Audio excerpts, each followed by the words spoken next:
to connect with Denise and Jennie. However, today we have the pleasure of having Miss Kelly McNeil here with us instead. Thank you. Thank you for the opportunity. So happy to have you here today. Thank you, Jenny. And what better a time to come on the show than when we traveled to Washington, D.C. Beautiful. Cold. Very cold. We're Beautiful. freezing. Had to keep our jackets on this time. We have a very special guest today that I think is going to be pretty exciting for our branches out there. Yes, absolutely.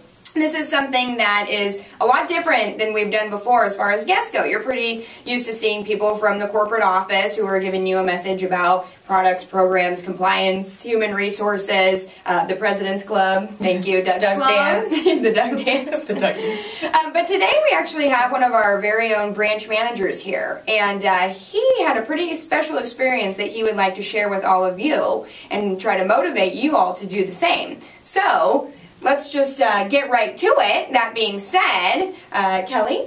Without further ado, I present Jim Paterson with Mortgage Consultants Group. Wow, you said that perfectly. Thank you. Hi, Yeah, Jim. you don't need a last name. I know. Yeah, it's like Kelly Fields. Where's your coffee? You know what? I've had a day, so I finished it already, unfortunately.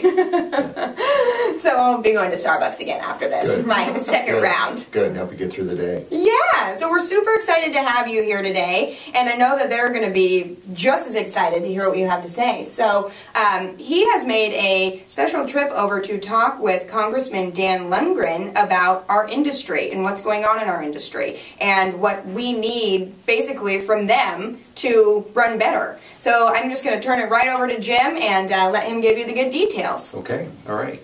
Well, I thought about this before I sat down with you about, people are watching this and should I click this off or should I continue watching? So let me just encapsulate this, especially for those of us who have gone through comp reform and different brokering things. We got HARP, we got the different changes with FHA, which are essentially good. And I'm not here to tell you to do one more thing, but for those of you who aren't necessarily politically motivated or it's just not your interest, let me just try and capture your attention that we live in a country in which things are done politically, and our business has been affected by that. And if you've been doing this long enough, you know that when we were mortgage brokers and what's happened with banks, that it is important for elected representatives to know what's facing us. And you can talk to elected representatives about a variety of things, about education and welfare and crime and all that sort of things. But when it gets down to us in our business, there are some things that have happened and there are some rules that are made that aren't necessarily for the benefit of the borrowers and not necessarily for the benefit of us. So I took it upon myself. Congressman Lundgren is in my district.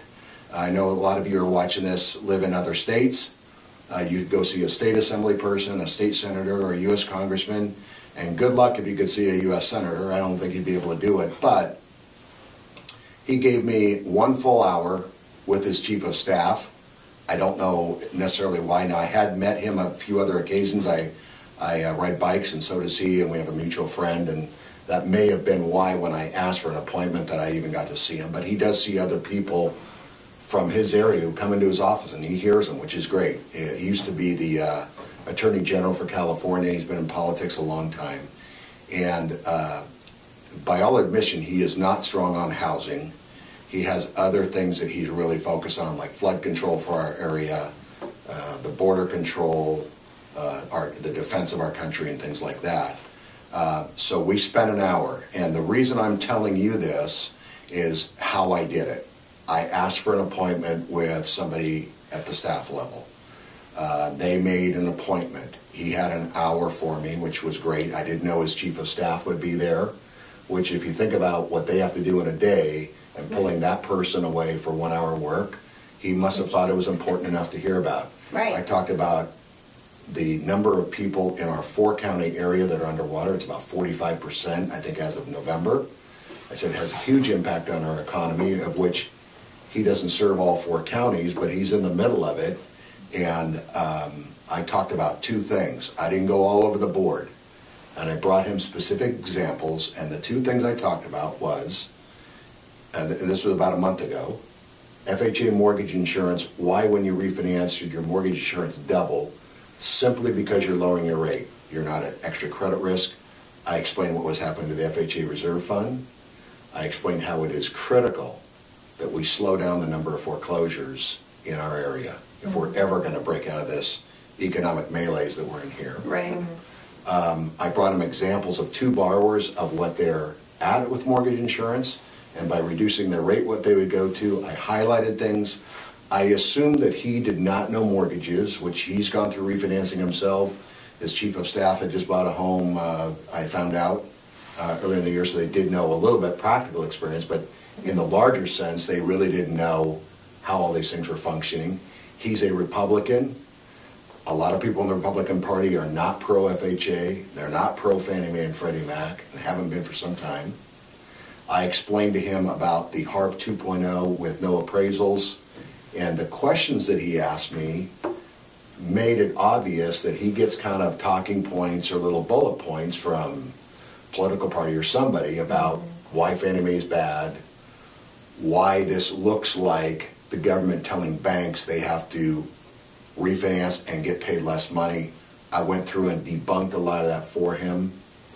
I hope he came away understanding a little bit better about why it was a good thing and why it wasn't hurting the banks and why it wasn't the government shoving things down the bank's throats. Yeah. Who I also said I'm not the biggest fan of the big banks. Thank you very much. You heard it. And I made the point, you guys listen to Ron Bamberg, he's the same way. Yeah. But I made the point that there's 3 to 4 million people in the United States who they said back in November could benefit from this program of being able to refinance their 6% mortgage when they're underwater.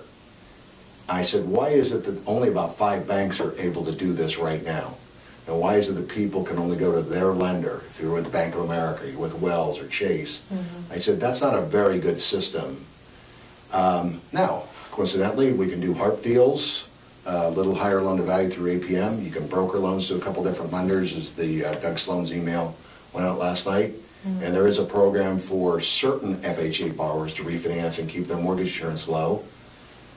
I'd love to take credit for my meeting as implementing that, but I doubt that was the reason why. The last point I made with him is I said, you know, in the political world, people try and make hay, depending upon whether you have an R or a D after your name. And I said, somebody in the political realm is going to figure out why the current system is a bad system and why they need to open up HARP to all the lenders and why on FHA they need to help people refinance and keep their mortgage insurance lower so we stop getting foreclosures and people can afford to stay in their homes even if they're underwater. And somebody's going to figure it out and take credit for it, and I think we know who that is right now. The Obama administration is going to claim a lot of credit, and I'm not a fan of theirs, but good for them. They're going to seize the opportunity to help out people, and those people are going to enjoy the benefits of it. So that's what I did. Very cool. You know, I haven't done that with a congressman before. I know I've met with a state assemblyman many years ago. In our business, as we've evolved, mortgage brokers in 2003 in California did 2 out of every 3 residential loans. We were a very big force. And I could see the day coming when the bank said, we don't want that system anymore. And they've turned the tables, even before we became part of APM 3 years ago, that mortgage brokers started doing 1/3 of all the loans and the big banks started doing 2/3 of the loans. And they have the ability and the money to lobby. And mortgage brokers either didn't want to or couldn't lobby well and look at where things are at. So you take it upon yourself in America to take a little bit of your time, write a letter, send an email, make a phone call, or if you can, go into an office and ask for a little bit of time. And, you know, if you have 10,000 Jim Patersons going out there and doing that, it might get through to enough people. And sorry, you know, I know everybody's busy and they're doing a lot of stuff and it's one more thing on my plate. Well, it's not that much time to do that. And you know your business and you know our business and you know where the holes are. And it would be good to enlighten your elected representatives to let them know where the problems are. Yeah, absolutely. Well, that's very cool. That's huge. That's great. Yeah. That's awesome. And I'm sure you guys appreciate hearing something like this. And, you know, we appreciate you being on the show and sharing this experience with us and for making the trip over to Washington, D.C.